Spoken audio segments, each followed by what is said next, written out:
అందరికీ నమస్కారం. ఈరోజు మనం మన రాజ్యాంగంలో ఉన్న ఒక చాలా చాలా శక్తివంతమైన ఆర్టికల్ గురించి మాట్లాడుకుందాం. అదే ఆర్టికల్ 39A. ఇది కేవలం ఒక చట్టం కాదు. న్యాయం అనేది డబ్బున్నోళ్లకే కాదు, ప్రతి ఒక్కరికీ సమానంగా అందాలి అని మన రాజ్యాంగం ఇచ్చిన ఒక బలమైన హామీ అన్నమాట. సరే, మరి దీని గురించి ఇంకాస్త లోతుగా తెలుసుకుందాం రండి. ఈ మాటల్లో ఎంత నిజం, ఎంత బలముందో కదా! డబ్బు లేకపోయినా, పలుకుబడి లేకపోయినా ఒక సామాన్య పౌరుడికి న్యాయం అందించాల్సిన బాధ్యత ఈ దేశానిది అని ఈ ఒక్క వాక్యం మనకు చెప్తోంది. అసలు ఆర్టికల్ 39A పుట్టడానికి కారణమైన అసలు సమస్య కూడా ఇదే. ఇంతకీ ఏంటి ఈ ఆర్టికల్ 39A? చాలా సింపుల్గా చెప్పాలంటే, డబ్బు లేదనో లేదా మరేదైనా కారణం చేత కోర్టుకు వెళ్లలేని వాళ్లకు ప్రభుత్వం ఉచితంగా లాయర్ని పెట్టి న్యాయ సహాయం అందించాలి. ఇది ప్రభుత్వం మనకిచ్చేదో సహాయం కాదు, అది వాళ్ల రాజ్యాంగబద్ధమైన విధి. ఇది మన సామాజిక న్యాయ వ్యవస్థకు వెన్నెముకలాంటిది. అయితే ఒకప్పుడు న్యాయం అనేది కేవలం కొందరికి మాత్రమే అందుబాటులో ఉండేది. మరి అలాంటి పరిస్థితి నుండి అది ప్రతి ఒక్కరి ప్రాథమిక హక్కుగా ఎలా మారింది? అసలు ఈ ఆర్టికల్ని తీసుకురావాల్సిన అవసరం ఎందుకొచ్చిందో ఒకసారి చూద్దాం.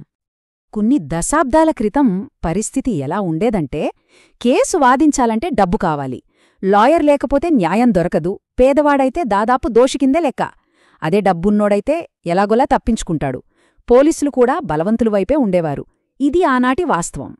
ఇప్పుడు చూడండి, ఆర్టికల్ 39A తెచ్చిన అస్సలైన అతిపెద్ద మార్పు ఇదే. ఇది న్యాయాన్ని ఒక ప్రివిలేజ్, అంటే కేవలం కొందరికే దక్కే ఒక సౌకర్యం స్థాయి నుండి ప్రతి పౌరుడికి చెందిన విడదీయరాని హక్కుగా మార్చేసింది. ఈ మార్పు మన న్యాయ వ్యవస్థ గమనాన్నే మార్చేసింది. సరే, న్యాయం ఒక హక్కు అని చెప్పడం బావుంది. కాని ఆ హక్కును ప్రభుత్వం ఎలా కాపాడుతోంది? మాటలు చెప్తే సరిపోదు కదా. అందుకే ఆర్టికల్ 39A ప్రభుత్వం మీద 5 కీలకమైన బాధ్యతలను పెట్టింది. ఆ హామీని నిలబెట్టడానికి ప్రభుత్వం ఏం చేయాలో ఇప్పుడు చూద్దాం. మొట్టమొదటిది, అన్నిటికన్నా ముఖ్యమైన బాధ్యత, ఉచిత న్యాయ సహాయం. 1987 లీగల్ సర్వీసెస్ అథారిటీస్ చట్టం ప్రకారం పేదవాళ్లు, మహిళలు, ఎస్సీ/ఎస్టీ వర్గాల వాళ్లు, పిల్లలు, దివ్యాంగులు, అలాగే అక్రమ రవాణా లేదా ప్రకృతి విపత్తుల బాధితులు, వీళ్లందరికీ ప్రభుత్వం ఉచితంగా న్యాయవాదిని ఏర్పాటు చేసి తీరాలి. ఇక రెండవ బాధ్యత, కేవలం లాయర్ని ఇవ్వడమే కాదు, ప్రజలకు వాళ్ల హక్కుల గురించి అవగాహన కల్పించడం. మన ప్రాథమిక హక్కులేంటి? కోర్టులు ఎలా పనిచేస్తాయి? కేసు ఎలా పెట్టాలి? ఎప్పుడు ఎఫ్ఐఆర్ ఫైల్ చెయ్యాలి? లాంటి విషయాలు ప్రజలకు తెలిసేలా చేయాలి. ఈ వాక్యం వినండి. న్యాయం ఆలస్యమైతే అది న్యాయాన్ని నిరాకరించినట్టే. ఎంత నిజం కదా!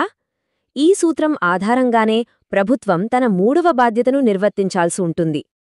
ఆ బాధ్యతే వేగవంతమైన న్యాయం అందించడం. మరి దీనికోసం ఏం చెయ్యాలి? కొత్త కోర్టులు పెట్టాలి. ముఖ్యమైన కేసుల కోసం ఫాస్ట్ ట్రాక్ కోర్టులను సృష్టించాలి. జాతీయ, రాష్ట్ర, జిల్లా స్థాయిల్లో లీగల్ సర్వీసెస్ అథారిటీలను ఏర్పాటు చేయాలి. అలాగే చిన్న చిన్న కేసులను త్వరగా పరిష్కరించడానికి లోక్ అదాలత్లు, మొబైల్ కోర్టులు నిర్వహించాలి. నాలుగో బాధ్యత, సమాన న్యాయం. ఇది ఒక్క ఆర్టికల్తో అయ్యే పని కాదు. అందుకే ఆర్టికల్ 14 అంటే చట్టం ముందు అందరూ సమానులే అని చెప్పేది. ఆర్టికల్ 21 అంటే జీవించే హక్కు. ఇంకా మనం ఇప్పుడు మాట్లాడుకుంటున్న ఆర్టికల్ 39A. ఈ మూడింటినే కలిపి రాజ్యాంగంలో న్యాయానికి సంబంధించిన త్రిమూర్తులు అని అంటారు. ఇవి మూడూ కలుస్తేనే ప్రతి ఒక్కరికీ అసలైన న్యాయం అందుతుంది. ఇక ఐదవది, ఇది చాలా చాలా కీలకమైనది. ఒక వ్యక్తిని అరెస్ట్ చేసినప్పుడు వారికి లాయర్ని ఆఫర్ చేయకుండా విచారణ మొదలుపెట్టడానికి వీల్లేదు. వాళ్ల దగ్గర నుంచి స్టేట్మెంట్ తీసుకునే ముందే ఉచిత న్యాయ సలహా ఇవ్వడం తప్పనిసరి. ఇది వాళ్ల హక్కు. ఇప్పటిదాకా మనం సిద్ధాంతాల గురించి, చట్టాల గురించి మాట్లాడుకున్నాం. అంతా బావుంది. కాని నిజ జీవితంలో, ఆచరణలో ఈ ఆర్టికల్ ప్రభావం మనకు కనిపిస్తుందా? దీనివల్ల ఎలాంటి మార్పులొచ్చాయో ఇప్పుడు కొన్ని ఉదాహరణలు చూద్దాం. మనం చూస్తున్న ఈ లిస్ట్ మొత్తం ఆర్టికల్ 39A ఫలితమే. మనం తరచూ వినే నాల్సా, డిఎల్ఎస్ఏ అంటే జాతీయ, జిల్లా స్థాయి న్యాయ సేవా సంస్థలు, కేసులను త్వరగా పరిష్కరించే లోక్ అదాలత్లు, పేదవాళ్లకి ఉచితంగా బెయిల్ వేయించడం, మహిళలు, పిల్లల కేసుల కోసం ఫాస్ట్ ట్రాక్ కోర్టులు, జైల్లో ఉన్న ఖైదీలకు ఉచిత లాయర్లు, ఇవన్నీ ఈ ఆర్టికల్ ఇచ్చిన ధైర్యంతో వచ్చినవే. ఆర్టికల్ 39A ప్రభావం కేవలం అప్పటికే ఉన్నవాటికి పరిమితం కాదు. ఇది కొత్తగా వచ్చే చట్టాలను కూడా ప్రభావితం చేస్తోంది. న్యాయమనేది అందరికీ ఇంకా సులభంగా, ఇంకా వేగంగా అందాలి అనే దీని స్ఫూర్తితోనే ఈ మధ్యకాలంలో మన నేర చట్టాల్లో కూడా కొన్ని మార్పులు చేశారు. ఈ టేబుల్ చూడండి. పాత ఇండియన్ పీనల్ కోడ్ అంటే ఐపీసీ స్థానంలో వచ్చిన కొత్త భారతీయ న్యాయ సంహిత BNSలో మార్పులు మనకు చాలా స్పష్టంగా కనిపిస్తాయి. ముఖ్యంగా మహిళలు, పిల్లలపై జరిగే నేరాలకు సంబంధించి చట్టాలను మరింత కఠినంగా, స్పష్టంగా మార్చారు. దీని వెనుకున్న అసలు ఉద్దేశం ఒకటే: బాధితులకు న్యాయం వేగంగా, సమానంగా అందాలి. సరే, ఇదంతా బాగుంది. ఈ ఆర్టికల్ ఇంత శక్తివంతమైనది అని తెలుసుకున్నాం. మరి నిజంగా అవసరమైన వాళ్ళు ఈ ఉచిత న్యాయ సహాయాన్ని ఎలా పొందాలి? ఇది మనందరికీ తెలియాల్సిన విషయం. ఈ విశ్లేషణలో ఇదే అత్యంత కీలకమైన భాగం. ఆచరణలో ఏం చేయాలో ఇప్పుడు చూద్దాం. ఈ హక్కును పొందటానికి 4 సింపుల్ మార్గాలున్నాయి. మొదటిది, మీ దగ్గరలో ఉన్న జిల్లా కోర్టుకు వెళితే అక్కడ జిల్లా న్యాయ సేవా అధికార సంస్థ అంటే DLSA కౌంటర్ ఉంటుంది. వారిని సంప్రదించవచ్చు. 2, చాలా రాష్ట్రాల్లో 151 అనే legal aid help line number పనిచేస్తుంది.